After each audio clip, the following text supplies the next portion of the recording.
ini bermanfaat bagi semua. Wassalamualaikum warahmatullahi wabarakatuh. Waalaikumsalam warahmatullahi wabarakatuh. Terima kasih Bu Ketum. Wah, luar biasa nih kita kedatangan tamu-tamu yang luar biasa hari ini. Dari daftar yang sudah masuk, juga teman-teman hadir dari mulai Banda Aceh sampai yang paling utara di Pulau Buku, kemudian dari Maluku, dari Papua, kemudian Kalimantan, wah hampir semuanya hadir di sini. Dan tak kalah pentingnya juga tamu kita dari negara tetangga. Kita akan berkenalan dengan 3 narasumber kita hari ini. Yang pertama adalah Bapak Edi Krismedi Sumawilaga. Beliau adalah Vice President Asianta. Boleh dibuka Pak Adrian, kita biar berkenalan dulu dengan narasumber kita hari ini. Ya. Nah, Pak Edi Krismedi Sumawilaga adalah Deputy Presiden ASEAN Tourism Association untuk periode 2019 dan 2021, dan beliau saat ini adalah Head of Government Relations di AirAsia sejak April 2018, dan luar biasanya beliau sudah bekerja di ASEAN Secretariat selama 18 tahun dari tahun 2000 dan menangani khusus kerjasama pariwisata dan penerbangan di negara-negara ASEAN. Kita akan dengar nanti seperti apa perspektif beliau ya untuk masalah new normal ini. Kemudian narasumber kita yang kedua adalah, nah ini yang kedua, beliau adalah Bapak Haji Muhammad Akil bin Muhammad Yusuf. Beliau adalah Deputy President of MATA sejak tahun 2017 sampai sekarang. Dan beliau dulunya juga adalah Selangor Chapter Chairman dari tahun 2015 sampai 2017. Kemudian berbagai macam pos di MATA juga sejak tahun 2000. Dan Pak Haji Muhammad Akil bin Muhammad Yusuf ini sudah punya pengalaman lebih dari 25 tahun dalam bidang pariwisata di Malaysia, dan beliau juga pernah memenangkan berbagai penghargaan, dan yang tidak kalah pentingnya lagi, beliau saat ini juga sebagai judge di Malaysia Tourism Award untuk Best Foreign Tour Operator for South Asia, West Asia, dan Africa Region for the Ministry of Culture, Art, and Tourism Malaysia. Beliau menempuh pendidikan di Sheffield Hallam University, England, UK. Dan narasumber kita yang ketiga adalah Bapak Ian Hanafiah. Wah, ini kalau teman-teman Asita udah pasti kenal nih dengan Pak Ian ya. Beliau sudah tidak asing lagi. Beliau saat ini adalah CEO dari PT Aerotour di Padang, Sumatera Barat, dan beliau adalah koordinator di DP Asita. Luar biasa pengalaman beliau di pariwisata, mulai dari menjadi pemandu wisata freelance, kemudian staff inbound, manajer operasional, sampai akhirnya beliau mendirikan perusahaannya sendiri, Aerotour. Kemudian juga beliau menjadi aktif, menjadi dosen luar biasa di beberapa, dan dosen tamu di beberapa universitas di Padang, dan juga pengalaman organisasi beliau selain di Asita, menjadi ketua umum Asita di Sumatera Barat, beliau juga menjadi wakil ketua bidang pariwisata di Kadin di Provinsi Sumatera Barat. Oke, tanpa berlama-lama, saya akan memberikan kesempatan yang pertama ini kepada narasumber kita yang pertama, yaitu Bapak Edi Krismedi Sumawilaga. Pak Edi, boleh kita tes suaranya, Pak? Terima kasih, Bu Masrura. Ya, Pak Edi, silakan Pak. Mau kita tampilkan untuk materi Bapak ya Pak. Bapak punya waktu 15-20 menit untuk menceritakan bagaimana perspektif ASEAN dalam menghadapi new normal ini. Silakan Pak. Pak Adrian boleh dibantu untuk materinya Pak Edi? Silakan Pak. Oke, pertama-tama saya ucapkan terima kasih kepada Bu Rusmiati, Ketua Asita yang telah mengundang Asianta di dalam acara Bincang Bisnis Asita hari ini. Saya sebenarnya di sini mewakili Kun Ming Kwan sebagai Presiden Asianta yang kebetulan hari ini menugaskan presentasi mengenai new normal dari ASEAN perspektif ini kepada saya. Tadi saya sudah minta beliau juga ikutan aja biar rame, karena tadi juga beberapa partisipan dari ASEAN juga tertarik untuk ikut. Mudah-mudahan ada juga yang lain dari ASEAN juga ikut. Ya, kurang lebih begini. Ya. Apa yang saya paparkan di sini lebih banyak dari sisi kebijakan dan juga kumpulan-kumpulan informasi yang saya peroleh dari berbagai institusi yang kurang lebih akan memengaruhi proses new normal itu sendiri untuk ASEAN. Sebelumnya mari kita mulai dengan kita lihat dulu situasi di negara-negara ASEAN seperti apa. Boleh ke slide berikutnya? Di slide ini saya memaparkan ada 6 kasus negara di negara-negara ASEAN yang kondisi penanganan COVID-19 itu sudah agak berbeda. Saya mengambil 6 karena 6 itu yang tertinggi. Ya. Tertinggi pertama itu adalah Singapura dengan kasus hampir 21.000, lebih dari 21.000. Kemudian kasus kedua adalah Indonesia, ketiga adalah Filipina, keempat Malaysia, kelima adalah Thailand, dan keenam adalah Vietnam. Kita lihat pertama dari 3 kasus pertama untuk Singapura, Indonesia, dan Filipina. Ketiga negara ini kecenderungan dari aktif cases yang terjadi masih climbing, masih kecenderungan naik. Walaupun kemungkinan turun itu selalu akan terjadi, tapi kelihatan kalau dibandingkan dengan 3 yang lain, sudah berbeda. Kita lihat kasusnya Malaysia, Thailand, maupun Vietnam, mereka sudah turun ke bawah.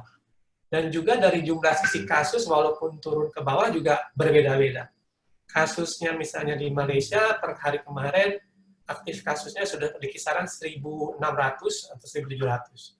Sementara di Thailand, kasus aktifnya saat ini sudah diperkirakan di antara 200 sampai 300 kasus.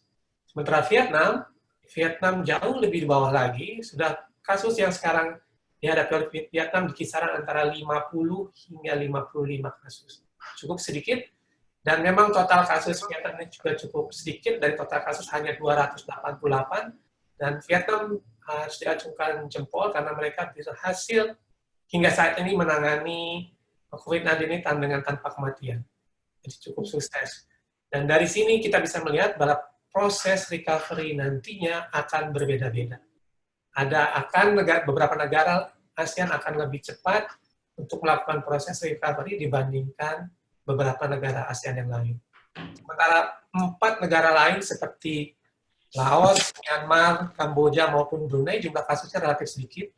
Myanmar hanya 176, Brunei hanya 141, Kamboja 122, dan terendah adalah Laos hanya 19 kasus hingga saat ini. Mudah-mudahan kasus ini tidak meningkat sehingga proses recovery yang terjadi di ASEAN bisa terjadi secepatnya. Slide berikutnya.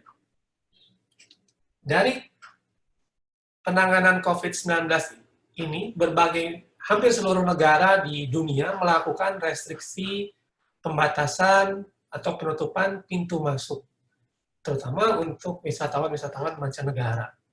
Dari 6 kasus yang tadi kita lihat, Indonesia dan Singapura mengambil pola yang sama, di mana mereka melarang masuknya wisatawan asing juga termasuk transit.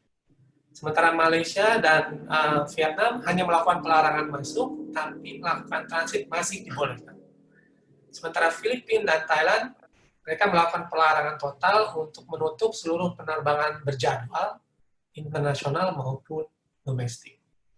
Walaupun demikian, dengan penutupan ini, penerbangan-penerbangan khusus masih terjadi, penerbangan-penerbangan charter, dan penerbangan-penerbangan logistik masih dibolehkan untuk masuk ke setiap negara, sesuai dengan peraturan yang berlaku. Akibat ini tentu saja pariwisata menjadi sektor yang paling terdepan terkena dampak dari pencegahan COVID-19 itu. Beberapa negara ASEAN melakukan beberapa tindakan untuk membantu agar industri ini tetap bisa survive hingga mudah-mudahan sampai COVID-19 ini tertangani. Berbagai macam cara dilakukan, antara lain dengan bantuan keuangan maupun perpajakan. Keuangan bentuknya bisa bermacam-macam. Ada yang bentuknya penyediaan fasilitas cicilan yang lebih murah, kredit tambahan, salary subsidi seperti di kasus Malaysia maupun di Singapura. Kemudian ada diskon untuk utility bills. Itu terjadi seperti ada kasus di Brunei. Di Brunei itu beberapa kantor itu dimiliki oleh negara. Jadi sewa kantornya dibebaskan untuk sektor-sektor ini. dan juga pengurangan bunga-bunga cicilan. Selain itu juga dalam sisi perpajakan, kita bisa melihat bahwa beberapa negara juga melakukan insentif perpajakan dengan mengurangi atau membebaskan sementara income tax dan melakukan diskon terhadap corporate tax. Selain dua hal itu, beberapa negara juga aktif melakukan training dan capacity building dengan biaya dari pemerintah. Dari sisi sini kita melihat bahwa banyak beragam respons yang dilakukan oleh negara-negara ASEAN. Bisa masuk ke slide berikutnya.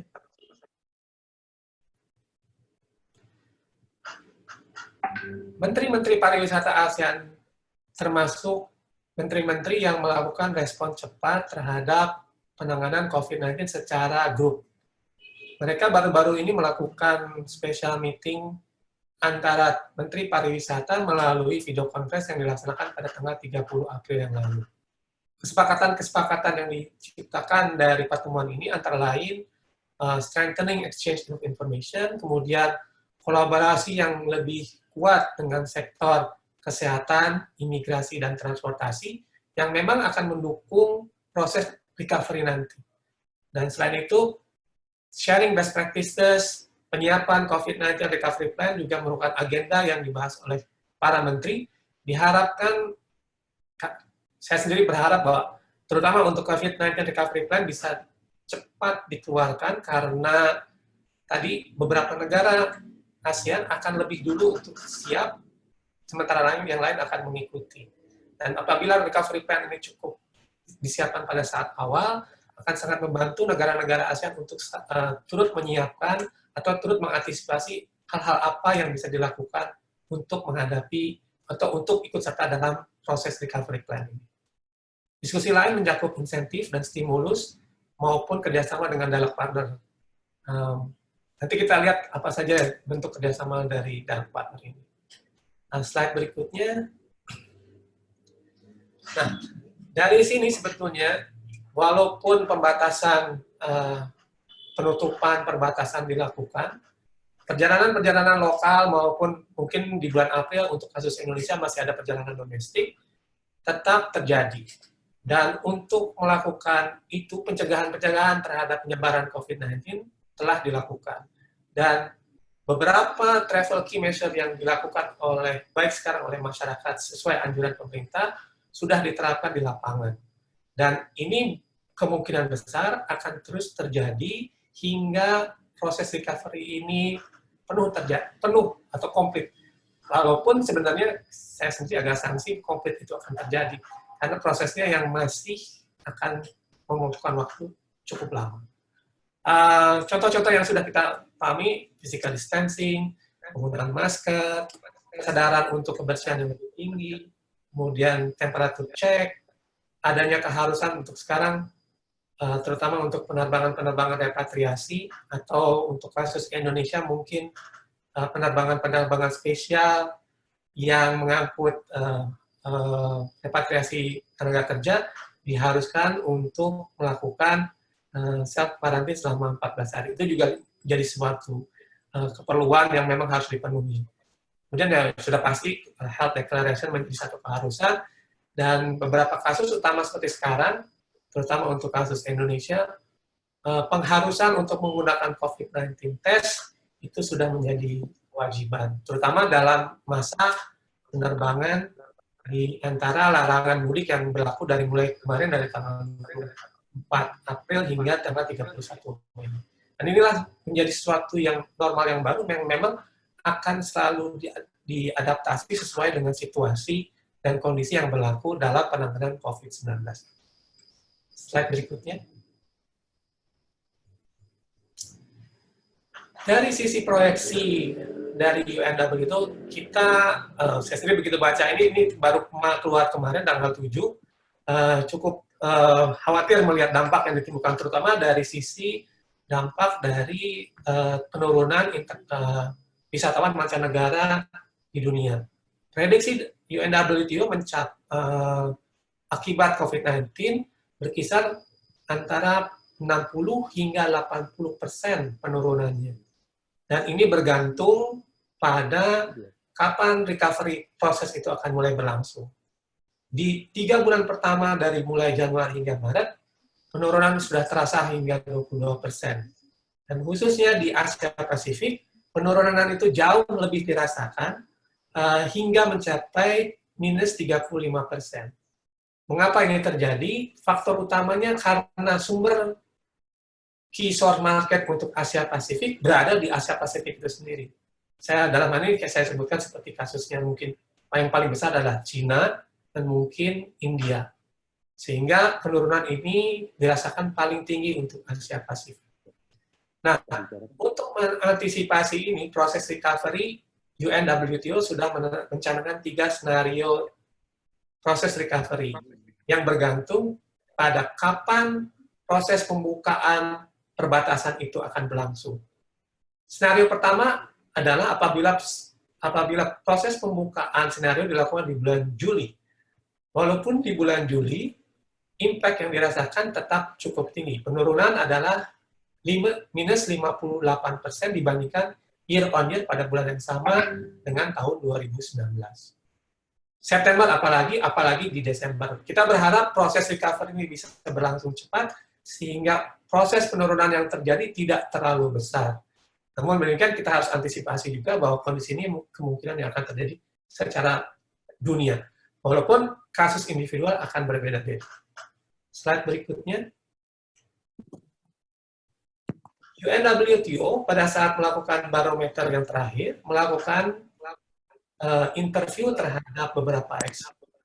Dan hasil interview yang dilakukan terhadap expert tersebut memperlihatkan bahwa level of confidence expert terhadap proses recovery, terutama adalah tahap pertama akan terjadi pada domestic travel. Nah, domestic travel ini karena memang scope-nya terjadi di dalam satu negara yang memang mungkin level of confidence-nya kurang lebih sama.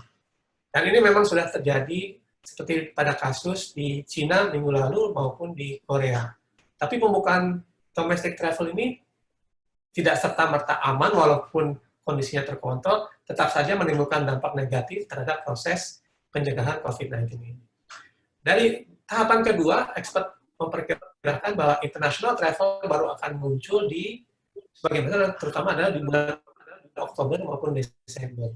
Dan sebagian besar malah memprediksi di tahun 2021. Untuk level internasional, tahapan awal kemungkinan terjadi adalah perjalanan pariwisata akan dilakukan antara negara-negara yang mempunyai level of confidence yang sama atau negara-negara tetangga.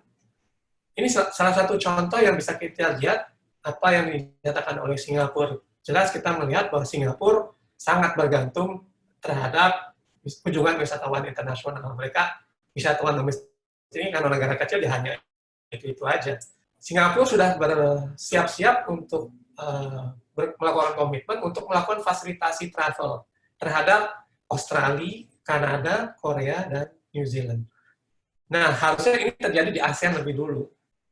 ASEAN harus bisa mengantisipasi ini lebih cepat. Jangan sampai kita ketinggalan kereta karena kondisi seperti ini. Walaupun pembukaan itu nanti akan bertahap bergantung pada level confidence, kesiapan negara, maupun kepercayaan negara lain untuk membuka perbatasannya. Dan barulah setelah itu long haul travel akan masuk. Dan long haul ini masih lebih lama lagi, karena proses tadi masih recovery akan masih lebih bertahap. Slide berikutnya. Ini adalah salah satu contoh di Korea Selatan, di mana Korea Selatan sudah mampu untuk mengendalikan COVID-19, dan mereka sudah membuka lockdown dimulai pertengahan bulan April. Lockdown sudah mulai dibuka sehingga di akhir April yang lalu, seperti kita juga alami di Indonesia, kita memiliki May Day. Di Korea, mereka punya Golden Holiday. Long weekend yang terjadi dari mulai tanggal 30 selama 4 hari. Dan otomatis pada saat pembukaan lockdown dan pembebasan perjalanan domestik, recovery proses yang terjadi untuk domestik di Korea lebih cenderung seperti V-shape. V-shape langsung anjlok ke tingkat yang tinggi. Perkiraan awal dari perjalanan hanya untuk ke Jeju Island adalah sekitar 106.000. Yang terjadi pada minggu itu, total perjalanan awal hingga mencapai 138.000, sehingga 30% lebih tinggi dari prediksi. Ini kita juga perlu antisipasi di Indonesia apabila lockdown itu mulai dibuka, terutama untuk perjalanan untuk antara daerah-daerah yang memang sudah relatif terbuka dan relatif terkendali dalam hal penanganan COVID-19. Namun demikian, impact yang terjadi adalah setelah sedemikian lama mereka tidak memiliki kasus yang baru, di minggu ini kemarin Korea menemukan kasus yang baru hingga 25 kasus per hari. Jadi tetap saja walaupun sudah aman, sudah kita lihat bahwa kondisi 2 minggu sudah terlewati, tetap aja kasus COVID ini agak unik, dengan pembukaan travel tetap menimbulkan kasus-kasus yang baru, walaupun itu pembukaan travel secara domestik. Jadi antisipasi di domestik pun harus tetap dilakukan. Dan terbayang apabila kasus ini terjadi di Indonesia pada saat mungkin pada waktu mudik tidak dilarang. Kalau mudik tidak dilarang, saya tidak terbayang apa yang terjadi di Indonesia, peningkatan kasusnya akan seperti apa. Sekarang mudik sudah dilarang, mudah-mudahan lebih terkendali dalam hal peningkatan jumlah kasus. Slide berikutnya. Nah, dari sini saya menyimpulkan beberapa saran yang memang harus dilakukan oleh negara-negara ASEAN. Yang pertama, seperti tadi saya sebutkan, bahwa negara-negara ASEAN perlu menyiapkan COVID-19 Tourism Recovery Plan secepatnya, sehingga proses persiapan, partisipasi negara maupun industri bisa lebih awal, terutama untuk pembukaan international border. Yang kedua, karena tadi adanya new normal, pengharusan travel key measure yang ditetapkan oleh negara-negara yang memang pada saat ini berbeda, seharusnya ASEAN juga harus membuat sesuatu common travel guideline yang bersama, sehingga proses perjalanan di dalam intra-ASEAN itu sendiri bisa lebih smooth, lebih ease, lebih seamless. Tidak terlalu banyak komplikasi yang terjadi.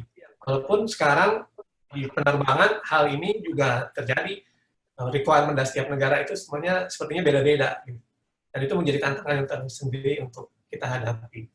Dan yang terakhir adalah untuk lebih mengantisipasi penyebaran COVID-19 ini adalah dengan seperti apa yang sudah dilakukan di Indonesia. Indonesia punya aplikasi Peduli Lindungi. Mudah-mudahan aplikasi ini ada di setiap orang. Dan sebetulnya aplikasi seperti ini juga dilakukan di negara-negara ASEAN lain, khususnya di 5 negara. Jadi Malaysia itu ada yang namanya MyTrace, di Singapura ada namanya Trace Together, di Thailand ada namanya Morchana, kemudian di Filipina ada namanya WeTrace. Kelima aplikasi ini berfungsi sama untuk melakukan tracing dan memberikan alert secepatnya kepada pengguna apabila mereka mendekati atau daerah yang memiliki atau kasus COVID-19 yang cukup tinggi. Apabila itu bisa dijadikan satu integrasi secara menyeluruh untuk ASEAN, ini akan sangat membantu, terutama pada saat proses awal recovery untuk menghadapi COVID-19. Karena pada saat yang sama, setiap negara juga memiliki informasi dari apa yang terjadi di lapangan, terutama dari pergerakan manusia, dan pada saat yang sama, orang yang melakukan perjalanan juga bisa melakukan antisipasi untuk menghindari tempat-tempat yang mereka rasa melakukan memiliki resiko yang lebih tinggi. Kurang lebih itu masukan dari saya untuk acara hari ini, untuk Asita. Terima kasih. Baik, Pak Edi, terima kasih banyak atas paparannya. Wah, kalau saya tadi lihat dari paparan Pak Edi, ini penurunan sampai 60-80% itu di tahun 2020, kalau skenarionya dibuka di Juli ya Pak. Artinya kalau sampai kita mundur ke September atau Desember, pasti angkanya akan lebih banyak, akan lebih tinggi lagi. Oke, teman-teman tahan dulu pertanyaan untuk Pak Edi. Kita akan berlanjut ke narasumber